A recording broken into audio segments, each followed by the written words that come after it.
नमस्कार, समाचार विस्तार से। उत्तर प्रदेश के मुख्यमंत्री योगी आदित्यनाथ ने विश्व जनसंख्या दिवस पर उत्तर प्रदेश जनसंख्या नीति 2021-2030 का विमोचन किया। योगी सरकार की इस नई नीति में जनसंख्या नियंत्रण में मदद करने वालों को प्रोत्साहन देने का प्रावधान है। इस अवसर पर उन्होंने कहा कि समाज के विभिन्न तबकों को ध्यान में रखकर प्रदेश सरकार इस जनसंख्या नीति को लागू करने का काम कर रही है। जनसंख्या नीति का संबंध केवल जनसंख्या स्थिरीकरण के साथ ही नहीं, बल्कि हर एक नागरिक के जीवन में खुशहाली और समृद्धि का रास्ता खोलना भी है। इसकी जनसांख्यिकी असंतुलन पर इसका कोई विपरीत असर भी न पड़े। हर तबके को इसके साथ जोड़ना होगा, हर एक तबके को उस जागरूकता अभियान के साथ जोड़ना पड़ेगा। मां और बच्चे के स्वास्थ्य को इसके साथ जोड़ना पड़ेगा, एजुकेशन को, बेसिक, माध्यमिक, उच्च या अलग अलग जो हमारे शिक्षा से जुड़े हुए संस्थान हैं, उनके अंदर व्यापक अवेयरनेस के कार्यक्रम को इसके साथ जोड़ना पड़ेगा। स्वास्थ्य के प्रति जागरूकता के साथ साथ समाज स्वास्थ्य के इन सभी पैरामीटर को प्राप्त करने की दिशा में जिनके स्तर पर प्रयास हो सकते हैं, उन सभी विभागों को भी जोड़ करके अंतर विभागीय समन्वय के माध्यम से हम बेहतर परिणाम दे सकते हैं। इस मौके पर मुख्यमंत्री योगी आदित्यनाथ ने 11 जनपदों में RT-PCR प्रयोगशालाओं और उत्तर प्रदेश के स्वास्थ्य केंद्र ऐप का उद्घाटन भी किया।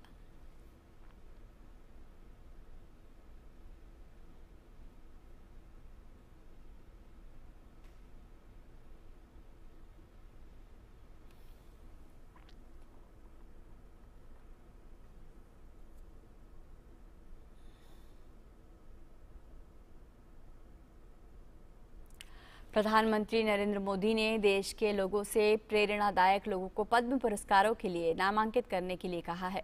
पद्म पुरस्कारों के लिए नामांकन की आखिरी तारीख 15 सितंबर है। प्रधानमंत्री मोदी ने ट्वीट करते हुए कहा है कि भारत में कई प्रतिभाशाली लोग हैं जो जमीनी स्तर पर असाधारण काम कर रहे हैं। अक्सर हम उनके बारे में बहुत कुछ देख या सुन नहीं पाते हैं। क्या आप लोगों को इन प्रेरक लोगों के बारे में पता है? आप उन्हें पीपल्स पद्म के लिए नामांकित कर सकते हैं। नामांकन 15 सितंबर तक होगा। प्रधानमंत्री ने पद्म पुरस्कार वेबसाइट padmaAwards.gov.in का एक लिंक भी शेयर किया है। और अफगानिस्तान में बिगड़ते हालातों को देखते हुए भारत ने अपने राजनयिकों और सुरक्षा कर्मियों को वापस बुला लिया है। भारत सरकार ने कंधार के कई अहम इलाकों पर तालिबान के तेजी से कब्जा जमाने और पश्चिम अफगानिस्तान में सुरक्षा की बढ़ती चिंताओं के मद्देनजर ये कदम उठाया है। विदेश मंत्रालय ने कहा है कि कंधार में भारत के महावाणिज्य दूतावास को बंद नहीं किया गया है। विदेश मंत्रालय ने यह भी कहा कि कंधार शहर के पास भीषण लड़ाई के कारण सुरक्षा कर्मियों को वापस लाया गया है। वाणिज्य दूतावास में स्थानीय स्टाफ सदस्यों के माध्यम से काम जारी रहेगा। अगली खबर उत्तर प्रदेश से। उत्तर प्रदेश में पुलिस के ATS ने लखनऊ में बड़ा ऑपरेशन को अंजाम दिया है। ATS ने अलकायदा के 2 आतंकवादियों को लखनऊ के दुबग्गा इलाके से पकड़ा है। आतंकियों के पास से विदेशी असलाह और प्रेशर कुकर बम बनाने की सामग्री भी बरामद की गई है। पकड़े गए आतंकियों के कनेक्शन अलकायदा से बताए जा रहे हैं। मौके पर बम स्क्वाड को मौके पर बुलाया गया और आसपास के मकानों को खाली कराया गया। और देश में पिछले 24 घंटों में 41,506 नए मामले सामने आए हैं। वहीं पिछले 24 घंटों में 41,526 लोग ठीक हुए हैं। इसके साथ ही कुल सक्रिय मामलों की संख्या 4,54,118 हो गई है, जो कि 1.47% है। कोरोना से रिकवरी रेट 97.20% हो गई है। देश में साप्ताहिक पॉजिटिविटी रेट 2.32% है, जबकि दैनिक पॉजिटिविटी रेट 2.25% हो गई है। कोरोना से अब तक 2,99,75,064 लोग ठीक हुए हैं। पिछले 24 घंटों में 18,63,500 कोविड नमूनों की जांच की गई। देश में अब तक 43,08,85,470 कोविड नमूनों की जांच हो चुकी है। और कोरोना के खिलाफ टीकाकरण अभियान में भारत तेजी से आगे बढ़ रहा है। केंद्रीय स्वास्थ्य और परिवार कल्याण मंत्रालय के मुताबिक राष्ट्रव्यापी टीकाकरण अभियान के तहत देश में अब तक 37,60,32,586 कोविड टीके लगाए गए हैं। पिछले 24 घंटों में 37,23,367 कोविड टीके की खुराक दी गई है, जिसमें 23,44,925 लोगों को पहली खुराक जबकि 13,78,442 लोगों को दूसरी डोज दी गई है।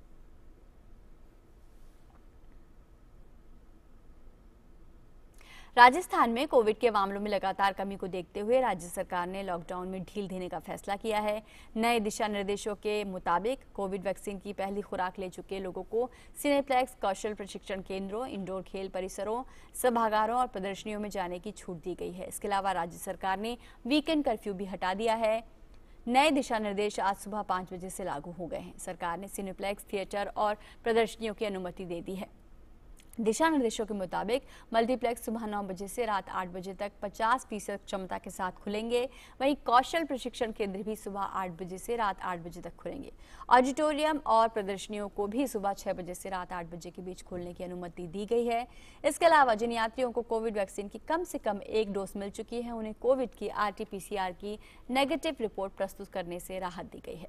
आउटडोर और इंडोर खेल गतिविधियों को भी सुबह 6 बजे से रात 8 बजे तक अनुमति दी गई है। केंद्रीय गृह मंत्री अमित शाह गुजरात के 3 दिवसीय दौरे पर हैं। अमित शाह ने आज पश्चिम रेलवे के विकास कार्यों का लोकार्पण किया। साथ ही अमित शाह ने अहमदाबाद में नगर पालिका में सामुदायिक भवन का शिलान्यास भी किया। कल गृह मंत्री अमित शाह भगवान जगन्नाथ जी की मंगला आरती में शामिल होंगे। बाद में गांधीनगर संसदीय क्षेत्र में कई विकास कार्यों का लोकार्पण और नेशनल फॉरेंसिक साइंस यूनिवर्सिटी में उद्घाटन समारोह में हिस्सा लेंगे।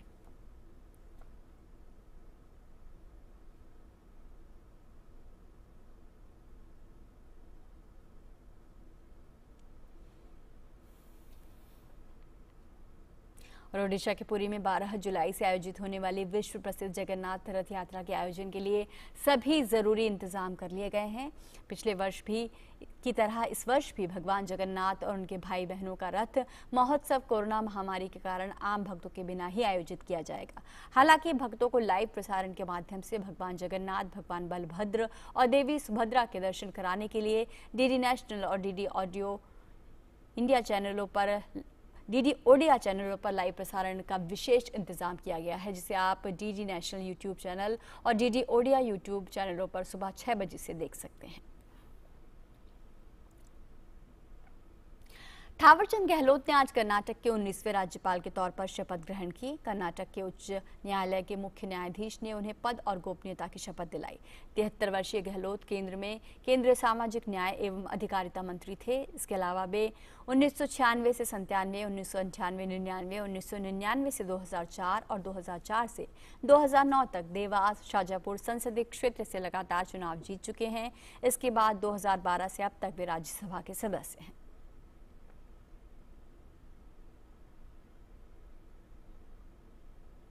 रुक करते हैं बिहार का। बिहार में बाढ़ की स्थिति लगातार गंभीर बनी हुई है। राज्य के उत्तरी भाग के 10 जिले बाढ़ से प्रभावित हैं। यहां प्रशासन युद्ध स्तर पर राहत और बचाव कार्यों में लगा हुआ है। दरभंगा में जमींदारी बांध के 2 जगह टूट जाने से 21 पंचायतों की आबादी प्रभावित हुई है। उधर पूर्वी चंपारण के लालबगिया घाट, अहिरवालिया, मुजफ्फरपुर के सिकंदरपुर और समस्तीपुर के रोसड़ा में बूढ़ी गंडक नदी खतरे के निशान से ऊपर बह रही है। मुजफ्फरपुर के रूनी सैदपुर, बेनीबाद, दरभंगा के हायाघाट में बागमती नदी का जलस्तर खतरे के निशान से ऊपर है। दरभंगा के कमतौल और एकमी घाट में अधवारा नदी लाल निशान से ऊपर बह रही है।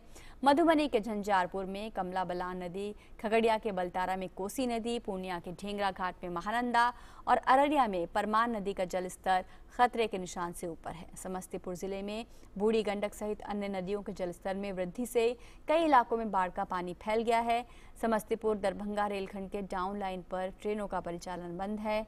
खगड़िया सदर प्रखंड के मधुरा गांव के लोग बागमती नदी की कटान से परेशान हैं। मौसम विभाग ने अररिया, औरंगाबाद, पूर्वी और पश्चिमी चंपारण के साथ साथ सीमांचल के कुछ जिलों में हल्की से औसत बारिश होने की संभावना जताई है। टूटा नहीं है, टूटने के कगार पर तो कई जगह पर था, जैसे कोटिया में वार्ड नंबर 1 में था, मंगरथू में था और सब रिपेयर हो गया है और पानी अभी स्थिर भी हो गई है। इसलिए अब कोई बांध का खतरा नहीं। माधोपट्टी में भी वेडिस रहा था, उसका भी रिपेयर हो गया है। पंचायत तो लगभग 21 पंचायत प्रभावित हो गए हैं, 21-22 पंचायत प्रभावित हो गए हैं, जिसमें 12-13 पंचायत जो है बहुत खराब स्थिति में है। दिल्ली मेट्रो की पिंक लाइन पर सोमवार 12 जुलाई से गुरुवार 15 जुलाई तक 4 दिन के लिए मेट्रो सेवाएं प्रभावित होंगी। मयूर विहार, पॉकेट 1 और त्रिलोकपुरी संजय लेक के बीच के सेक्शन पर ओवरहेड इक्विपमेंट यानी OHE को जोड़ने का कार्य किया जाना है, जिसे खोला जाना बाकी है। इस कारण 12 से 15 जुलाई तक के बीच कुछ स्टेशनों के बीच मेट्रो सेवा उपलब्ध नहीं होगी। साथ ही कुछ स्टेशनों को इस अवधि के दौरान बंद भी रखा जाएगा। पिंक लाइन पर मजलिस पार्क से मयूर विहार फेज 1 सेक्शन और IP एक्सटेंशन से मौजपुर शिव विहार सेक्शन तक ट्रेन सेवाएं पहले की तरह जारी रहेंगी, लेकिन IP एक्सटेंशन और त्रिलोकपुरी के बीच और मयूर विहार फेज 1 और मयूर विहार पॉकेट 1 स्टेशन के बीच मेट्रो सेवाएं उपलब्ध नहीं होंगी। इसके अलावा मंडावली, पश्चिम विनोद नगर, पूर्वी विनोद नगर, मयूर विहार फेज 2, त्रिलोकपुरी और मयूर विहार पॉकेट 1 स्टेशन इस अवधि के दौरान बंद रहेंगे। 16 जुलाई से मेट्रो का परिचालन पूरी तरह से सामान्य हो जाएगा। स्पाइस जेट मध्य प्रदेश के लिए 16 जुलाई से 8 नई उड़ानें शुरू करने जा रहा है। नागरिक उड्डयन मंत्री ज्योतिरादित्य सिंधिया ने ट्विटर पर इसकी जानकारी देते हुए इसे मध्य प्रदेश के लिए खुशखबरी बताया। उन्होंने कहा कि स्पाइस जेट 16 जुलाई से 8 नई उड़ानें शुरू कर रही है। ग्वालियर मुंबई ग्वालियर, ग्वालियर पुणे ग्वालियर, जबलपुर सूरत जबलपुर, अहमदाबाद ग्वालियर अहमदाबाद। उन्होंने कहा कि नागर विमानन मंत्रालय और विमानन उद्योग उड़ान को और अधिक ऊंचाइयों पर ले जाने के लिए प्रतिबद्ध है। सोशल मीडिया कंपनी ट्विटर ने विनय प्रकाश को भारत के लिए कंपनी का निवासी शिकायत अधिकारी नियुक्त किया है। इसके साथ ही विभिन्न मामलों में ट्विटर खातों के खिलाफ की गई कार्रवाई पर एक रिपोर्ट भी सामने रखी गई है। कंपनी की वेबसाइट पर यह जानकारी दी गई है। हाल ही में दिल्ली हाई कोर्ट ने गुरुवार को ट्विटर की तरफ से कहा गया था कि कंपनी नए IT नियमों के तहत रेजिडेंट ग्रीवांस ऑफिसर की नियुक्ति की प्रक्रिया में है। गौरतलब है कि नए IT नियमों के पालन न करने के चलते ट्विटर को भारत में मिला मध्यस्थ का दर्जा खत्म हो गया था। राष्ट्रीय जांच एजेंसी यानी NIA ने रविवार को कश्मीर घाटी में कई जगहों पर छापेमारी की और विभिन्न मामलों में कुछ कथित आरोपियों को गिरफ्तार किया। सूत्रों के अनुसार श्रीनगर के नव बाजार इलाके, अनंतनाग, बारामूला में NIA ने छापेमारी की है। कुछ स्थानीय मीडिया रिपोर्टों के अनुसार NIA ने कुछ गिरफ्तारियां भी की हैं। दक्षिण कश्मीर के अनंतनाग जिले में NIA ने जम्मू कश्मीर पुलिस और CRPF के साथ मिलकर पुष्टू अचबल, मगरेपोरा अचबल, सुनसुमा अचबल समेत कई जगहों पर छापेमारी की। NIA ने आगे की जांच के लिए कुछ महत्वपूर्ण दस्तावेज और लैपटॉप भी जब्त किए हैं। और दिल्ली के उत्तम नगर इलाके में 7 जुलाई को एक घर में बंधक बनाकर हुई लूट के मामले में द्वारका पुलिस की स्पेशल स्टाफ की टीम ने इंस्पेक्टर नवीन यादव की निगरानी में आज मुठभेड़ में 2 कुख्यात बदमाशों को गिरफ्तार किया है। वहीं ये बदमाश हैं जिन्होंने घर में घुसकर एक परिवार को बंधक बनाकर लूट की घटना को अंजाम दिया था। इस मुठभेड़ में पुलिस और बदमाशों के बीच में कई राउंड फायर हुए और पकड़े गए बदमाशों के नाम मुकुल और अंकुश बताए गए हैं। इस बारे में DCP द्वारका से बातचीत की हमारे संवाददाता मुकेश शुक्ला ने। जैसा कि आपको पता है कि कुछ दिन पहले ही उत्तम नगर में एक घर में गन पॉइंट में रॉबरी की गई थी। उसके बाद दिल्ली पुलिस हरकत में आई और आज उन्हें बड़ी कामयाबी मिली जब उन्होंने 4 में से 2 को गिरफ्तार कर लिया है। एक इनकाउंटर किया सुबह दिल्ली पुलिस की टीम ने, तो उस पर बातचीत करने के लिए दिल्ली पुलिस DCP द्वारका के संतोष मीणा जी हमारे साथ मौजूद है। सर, किस तरह से पूरे के पूरे इस वारदात में अंजाम करने वाले कल्प्रिट्स को आपने पकड़ने के लिए ट्रैपिंग की? स्पेशल स्टाफ के इंस्पेक्टर नवीन की टीम को एक टिप ऑफ मिला था कि ये लोग उत्तम नगर का जो गंदा नाला है 100 फुटा रोड है वहाँ पर ये लोग आ सकते हैं, और इन्होंने तकरीबन 5 बजे के आसपास एक मोटरसाइकिल को स्पॉट किया और ड्यूरिंग दैट ट्रैप लगाया इन्होंने एक, और उनको रोकने की कोशिश करी, बट वो जो है ट्रैप को उन्होंने ब्रेक करने की कोशिश करी। तब दौरान उसने फायरिंग भी करी जो कि एक स्टाफ को हमारे के BP जैकेट है उस पर भी लगी। सब्सिक्वेंटली इन्होंने सेल्फ डिफेंस से फायर किया और एक जो राउंड है उसमें से वन ऑफ द जो अक्यूज्ड है उसके पैर पे लगा और सब्सिक्वेंटली हम उनको काबू करने में कामयाब रहे। सर, बड़ी वारदात थी, दिन दहाड़े घर में घुस करके, तो लोगों के मन में भी एक दहशत थी। अब निश्चित तौर पर उस पर कुछ ना कुछ लगाम लगी होगी, क्योंकि जिस तरह से आपकी टीम ने बहुत जल्दी इनको पकड़ने में कामयाबी करी। और कौन कौन से नाम आपके पास हैं जो अभी इनके साथ रोल और अप्रेंटिस में शामिल थे? हाँ, इसमें 2 नाम अभी हमारे पास 2 लेफ्ट और हैं। जितेंद्र सूजा करके नाम है, वो बीसी है, और दूसरा जावेद करके है, रघुवीर नगर का बीसी है। ये 2 भी लेफ्ट ओवर हैं इसमें, और उसके लिए धरपकड़ अभी जारी है। क्या क्या इनके पास से आपको बरामद हुआ जब क्लैश इनकाउंटर हुआ? अच्छा, एक वेपन इनसे बरामद हुआ है, 3 लाइव कार्टिजेज हैं और 3 जो है यूज कार्टिजेज हैं, और एक बटनदार नाइफ और एक मोटरसाइकिल है जो कि चोरी शुदा पाई गई लेटर ऑन। किस तरह से आप अपनी टीम को बधाई देना चाहेंगे, और पब्लिक के लिए क्या मैसेज होगा कि ऐसे कोई भी घर में ना एंट्री कर ले, उसको लेकर के वो थोड़ा सतर्क रहें? हाँ, टीम जो स्पेशल स्टाफ की है वो हमारी बहुत अच्छी बिल्टअप हो गई है, और इसमें इंस्पेक्टर नवीन ने जो है उसको बड़े अच्छे से बिल्टअप किया है, और उससे हम लगातार उनको सक्सेस मिलती जा रही है, और उनको ढेर सारी शुभकामनाएं। जो स्टाफ इसमें इन्वॉल्व थे और एक कामयाबी पाई है। बाकी पब्लिक के लिए यही है कि सतर्क रहें, और जो अननोन लोग हैं उनको एक बार ढंग से वेरीफाई करके उनको घर के अंदर आने दें। तो ये थे संतोष जी, जो बता रहे थे कि किस तरह से इनकी टीम ने पूरी की पूरी जो कामयाबी थी उसको यहाँ पर हासिल किया, और अब वो जो मुजरिम है वो बिहाइंड द बार हैं। कैमरामैन विनय के साथ मुकेश शुक्ला, DD न्यूज़ दिल्ली। विदेश मंत्री डॉक्टर एस जयशंकर जॉर्जिया की 2 दिवसीय सफल यात्रा के बाद रविवार को नई दिल्ली लौट आए। डॉक्टर एस जयशंकर ने लिब्रिसी में जॉर्जिया के उप प्रधानमंत्री और विदेश मंत्री डेविड ज़लकालियानी के साथ द्विपक्षीय बैठक की। दोनों नेता व्यापार और आर्थिक सहयोग, पर्यटन, संपर्क, शिक्षा और संस्कृति के क्षेत्र में सहयोग बढ़ाने के लिए मिलकर काम करने पर सहमत हुए हैं। डॉक्टर जयशंकर ने कनेक्टिविटी पर जोर दिया और इसे बढ़ावा देने की बात कही। साथ ही दोनों देशों के पारस्परिक हित में है ये, ऐसा उन्होंने कहा। ब्राजील में रियो डी जेनेरो के तट पर इल्हा ग्रांडे द्वीप के निवासियों ने कोविड टीके की पहली डोज ले ली है। प्रशासन के मुताबिक इस सप्ताहांत तक 2400 से ज्यादा निवासियों को टीके की खुराक दे दी जाएगी। रियो डी जेनेरो के स्थानीय प्रशासन के टीकाकरण अभियान के तहत लोगों को जॉनसन एंड जॉनसन द्वारा विकसित जेनसेन की खुराक दी जा रही है। ओस्वाल्डो क्रूज फाउंडेशन इल्हा ग्रांडे द्वीप की आबादी में टीके की प्रभावशीलता का मूल्यांकन करने के लिए एक अध्ययन करेगा। आंकड़ों के मुताबिक ब्राजील ने अब तक 11,27,74,000 से अधिक कोविड टीकों की खुराक दी है।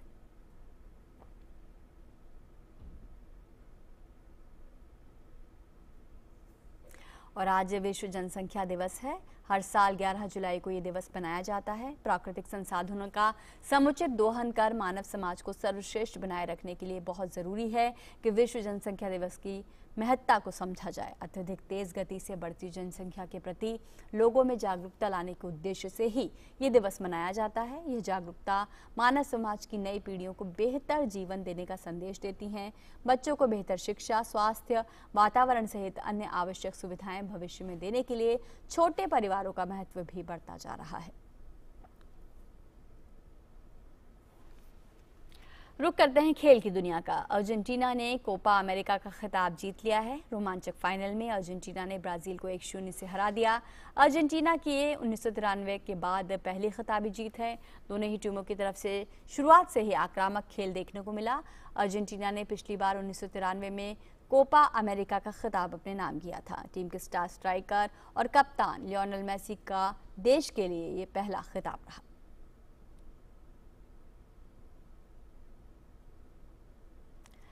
यूरो कप के फाइनल का महासंग्राम आज रात इंग्लैंड और इटली के बीच वेम्बली स्टेडियम में खेला जाएगा। इटली और इंग्लैंड दोनों ने ही इस टूर्नामेंट में अब तक शानदार प्रदर्शन किया है। इंग्लैंड की फुटबॉल टीम खिताबी मुकाबले के लिए जब मैदान पर उतरेगी तो उसकी कोशिश 55 साल के खिताबी सूखे को खत्म करने की होगी। इंग्लैंड 1966 में विश्व चैंपियन बना था और टीम इसके बाद पहली बार किसी बड़े टूर्नामेंट के फाइनल में पहुंची है। सेमीफाइनल में इंग्लैंड ने डेनमार्क को हराने में कामयाबी हासिल की थी। दूसरी तरफ इटली की टीम पिछले 33 मैचों से कोई मैच नहीं हारी है। सेमीफाइनल में उन्होंने स्पेन को पेनल्टी शूटआउट में हराया था। इटली ने यूरोपीय चैंपियनशिप में 1968 के बाद से कोई खिताब नहीं जीता है। हाल ही के सालों में टीम 2 बार 2000 और 2012 में फाइनल में पहुंचने में सफल रही है।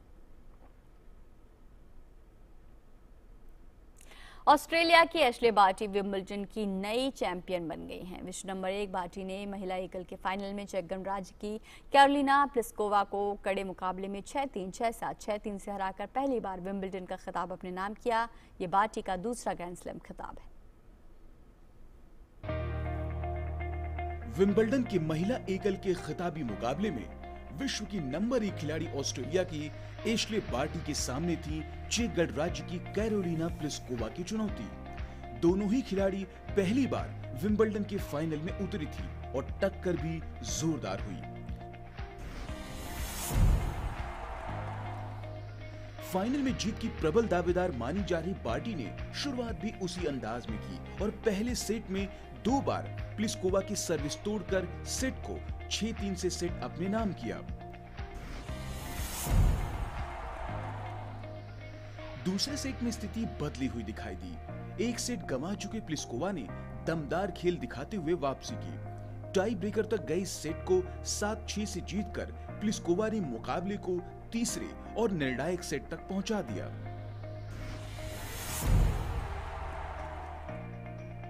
तीसरे सेट में बार्टी पूरी लय में दिखाई दी। इस सेट की शुरुआत में ही उन्होंने प्लिस्कोवा की सर्विस तोड़कर बढ़त हासिल की।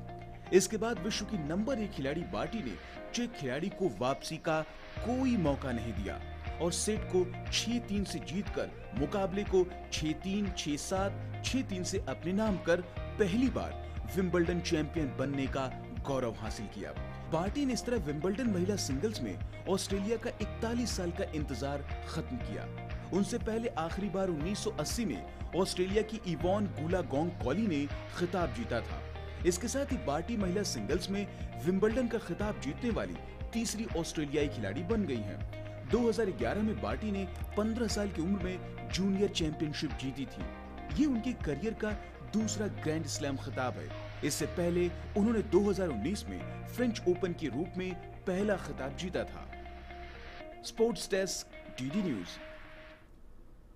भारतीय निशानेबाजी के पहचान के रूप में अपना एक अलग स्थान रखने वाले सौरभ चौधरी की माता ब्रजेश देवी को भरोसा है कि उनका बेटा इस बार टोक्यो ओलंपिक में पदक जीतने में जरूर सफल होगा। सौरभ चौधरी ने पिछले कुछ समय के दौरान निशानेबाजी में अपने प्रदर्शन से सभी को प्रभावित किया है।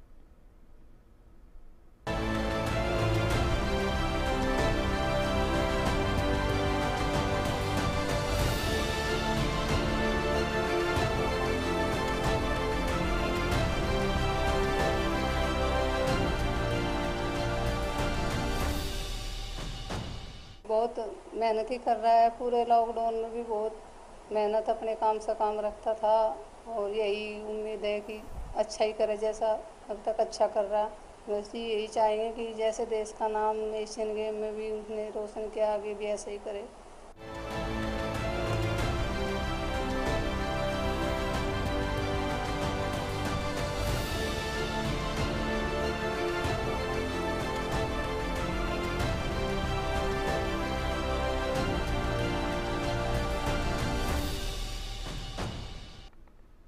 वहीं सौरभ चौधरी के भाई नितिन कुमार ने भी अपने भाई का लोहा माना और कहा कि बचपन से ही सौरभ के भीतर देश के लिए कुछ कर गुजरने का जज्बा था।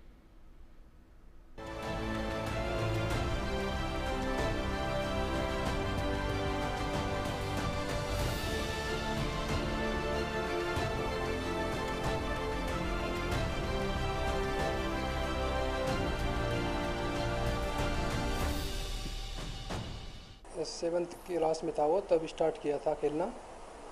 उससे पहले भी 7 से पहले जिस स्कूल में पढ़ता था वहाँ पे भी वो एक ताई कमांडो में पार्टिसिपेट किया था उसने, उसमें भी अच्छा किया। लेकिन उसके बाद फिर वो शूटिंग की तरफ चला गया और तब से अब तक वो अपनी मेहनत शूटिंग पे ही कर रहा है और काफ़ी अच्छी मेहनत कर रहा है वो उसमें।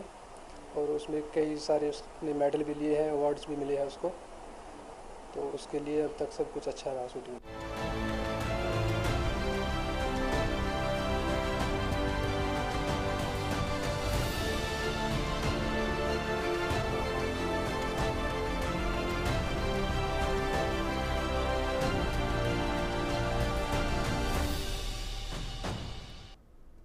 सौरभ चौधरी के पिता ने भी माना कि उनके बेटे ने खेलों के महाकुंभ ओलंपिक के लिए कड़ी मेहनत की है। पिता ने माना कि उन्होंने अपने स्तर पर अपने बेटे को तैयारी के लिए हर सुविधा प्रदान की है।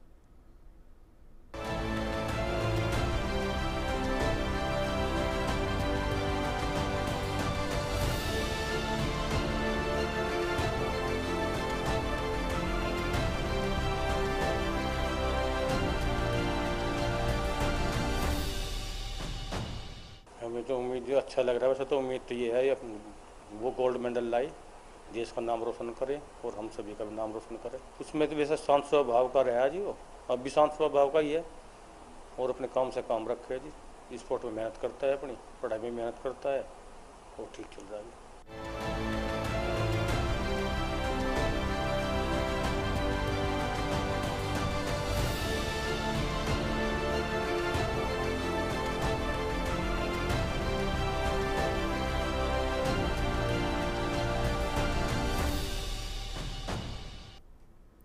विंबलडन के पुरुष एकल के खिताबी मुकाबले में आज शाम दुनिया के नंबर 1 खिलाड़ी सर्बिया के नोवाक जोकोविच का सामना इटली के मैटेओ बेरेटिनी के साथ होगा। फाइनल मैच के लिए जब जोकोविच कोर्ट पर उतरेंगे तो उनकी निगाह 20वां ग्रैंड स्लैम खिताब जीतने पर होगी। शीर्ष वरीयता प्राप्त जोकोविच का ये 30वां मेजर फाइनल है। जोकोविच अगर खिताब जीत लेते हैं तो रिकॉर्ड 20 ग्रैंड स्लैम से जीतने वाले रोजर फेडरर और राफेल नडाल की बराबरी कर लेंगे। विंबलडन में उनका अब तक का प्रदर्शन शानदार रहा है। उन्होंने 2018 के बाद से विंबलडन में पिछले 20 मैचों में जीत हासिल की है। यही नहीं, ग्रैंड स्लैम में वे पिछले 20 मैचों से लगातार जीत हासिल कर रहे हैं। दूसरी तरफ 7वीं वरीयता प्राप्त बेरेटिनी का ये पहला ग्रैंड स्लैम फाइनल है। यही नहीं, वे पिछले 45 साल से किसी ग्रैंड स्लैम के फाइनल में पहुंचने वाले पहले इटालियन खिलाड़ी भी बने हैं। ऐसे में उनके पास जोकोविच को हराकर इतिहास रचने का एक शानदार मौका है। और आज शाम 6:30 बजे से विंबलडन के लाइव प्रसारण को डीडी स्पोर्ट्स और डिजिटल टेरेस्ट्रियल ट्रांसमीटर के माध्यम से डीडी फ्री डिश पर भी देखा जा सकता है।